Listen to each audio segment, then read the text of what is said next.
નમસ્કાર ખેડૂત મિત્રો. ગુજરાતના નાણામંત્રી કનુભાઈ દેસાઈએ ગઈકાલે એટલે કે 18 ફેબ્રુઆરી 2026ના રોજ 2026-2027 માટેનું રાજ્યનું અત્યાર સુધીનું સૌથી મોટું ઐતિહાસિક બજેટ રજૂ કર્યું. તેની અંદર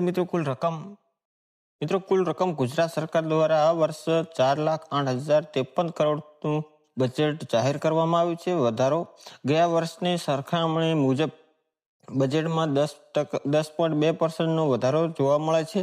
વેરામાં રાહત આ બજેટમાં જનતા પર કોઈ નવો ટેક્સ લાદવામાં આવ્યો નથી. ઉપરાંત ઇલેક્ટ્રિક વાહન ઈવીએમ માટે મોટર વાહન વેરામાં 5%ની રાહત વધુ એક વર્ષ માટે લંબાવવામાં આવી છે.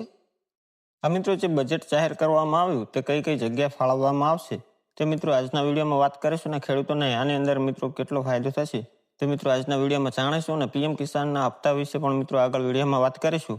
અને મિત્રો જે ખેડૂત મિત્રો આપણે રાહ જોઈ રહ્યા હતા કે આપણું ખેડૂતોનું દેવું માફ થાય તે વિશેની મિત્રો આની અંદર કોઈ ચર્ચા કરવામાં આવી છે કે નહીં તે મિત્રો આ વિડીયોમાં આગળ આપણે જાણીશું. વિડીયોમાં છેલ્લે સુધી બન્યા રહેજો. ચેનલ પર પહેલી વખત આવે ચેનલને જરૂર સબસ્ક્રાઇબ કરી બેલ આઇકન ઓલ ઉપર સેટ કરી દેજો, જેથી કરીને આવનારો વિડીયો મિત્રો સૌથી પહેલાં તમને જોવા મળે.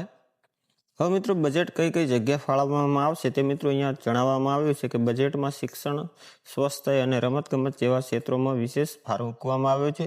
હવે મિત્રો વિભાગ અહીંયા શિક્ષણ વિભાગની અંદર 63,184 કરોડ ફાળવવામાં આવ્યા છે. ત્યાર પછી મિત્રો શહેરી વિકાસ 33,504 કરોડ, માર્ગ અને મકાન માટે મિત્રો 29,709 કરોડ ફાળવવામાં આવ્યા છે. આરોગ્ય અને પરિવાર કલ્યાણ માટે મિત્રો 25,403 કરોડ રૂપિયા ફાળવવામાં આવ્યા છે.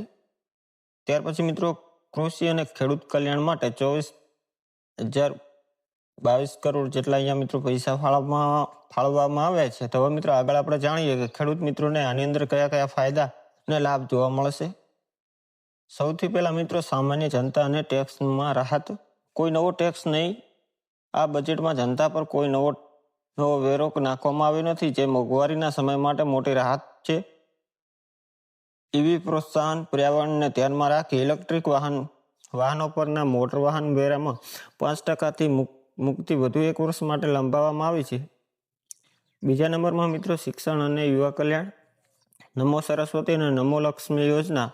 વિજ્ઞાન પ્રવાહ સાયન્સમાં ભણતી દીકરીઓ અને ગરીબ મધ્યમ વર્ગના વિદ્યાર્થીઓને આર્થિક સહાય આપવા માટે મોટી રકમ ફાળવવામાં આવી છે. Smart class. રાજ્યની શાળાઓમાં આધુનિક સુવિધાઓ અને સ્માર્ટ ક્લાસ રૂમ બનાવવા માટે રૂપિયા 6,000 કરોડની વધુ ખર્ચ કરવામાં આવશે. ત્યાર પછી મિત્રો છે આરોગ્ય ક્ષેત્રના મોટા પગલાં. PMJAY માટે યોજના. આ યોજનાના હેઠળ હવે 10 લાખ સુધી મફત સારવાર મળે છે, જેના માટે બજેટ રૂપિયા 3,472 કરોડની જોગવાઈ કરવામાં આવી છે. નવી હોસ્પિટલ. રાજ્યમાં નવી મેડિકલ કોલેજ અને ગ્રામીણ વિસ્તારોમાં પ્રાથમિક આરોગ્ય કેન્દ્ર અપગ્રેડેશન પર ભાર મૂકવામાં આવ્યું છે. 4 નંબરની અંદર મિત્રો રમતગમત અને પ્રવાસન. ઓલિમ્પિક 2036. ગુજરાત 2036માં ઓલિમ્પિક્સ હોસ્ટ કરવા માટે તૈયારી કરી રહ્યું છે. તેના ભાગરૂપે અમદાવાદમાં સ્પોર્ટ્સ ઇન્ફ્રાસ્ટ્રક્ચર માટે 1,278 કરોડ ફાળવવામાં આવ્યા છે. પ્રવાસ વર્ષ 2026 આ વર્ષના પ્રવાસન વર્ષ તરીકે પણ ઉજવવામાં આવશે, જેથી સ્ટેચ્યુ ઓફ યુનિટી, ગીર અને દરિયા કિનારાના પ્રવાસ સ્થળોનો વધુ વિકાસ થશે. મિત્રો અહીંયા ખેડૂતો અને ગ્રામીણ વિકાસ માટે વીજળી સબસિડી. ખેડૂતોને ખેતીવાડીના જોડાણ માટે અને રાહત દરે વીજળી આપવા માટે 8,278 કરોડની સબસિડી જાહેર કરવામાં આવી છે. પાણી પુરવઠો. નલ સે જલ યોજના હેઠળ દરેક ઘરમાં પીવાનું શુદ્ધ પાણી પહોંચાડવા માટે 6,000 કરોડથી વધુ જોગવાઈ કરવામાં આવી છે. આવી રીતે મિત્રો ઘણી એવી ચર્ચા કરવામાં આવી છે કે ગુજરાત સરકારનું જે બજેટ જાહેર કરવામાં આવ્યું મિત્રો વિવિધ પ્રકારની યોજનાઓ માટે અને વિવિધ પ્રકારની અલગ અલગ કામગીરી માટે મિત્રો આ પૈસા ફાળવવામાં આવ્યા છે. મિત્રો તમે પૂરેપૂરી માહિતી જોવા માંગતા હોય તો મિત્રો PDF કરીને કોમેન્ટ કરજો. મિત્રો PDF ફાઇલ આપણી પાસે છે તો તમને મળી જશે. વિડીયો મિત્રો પસંદ આવે વિડીયોને એક લાઇક કરી ચેનલને જરૂર સબસ્ક્રાઇબ કરી દેજો.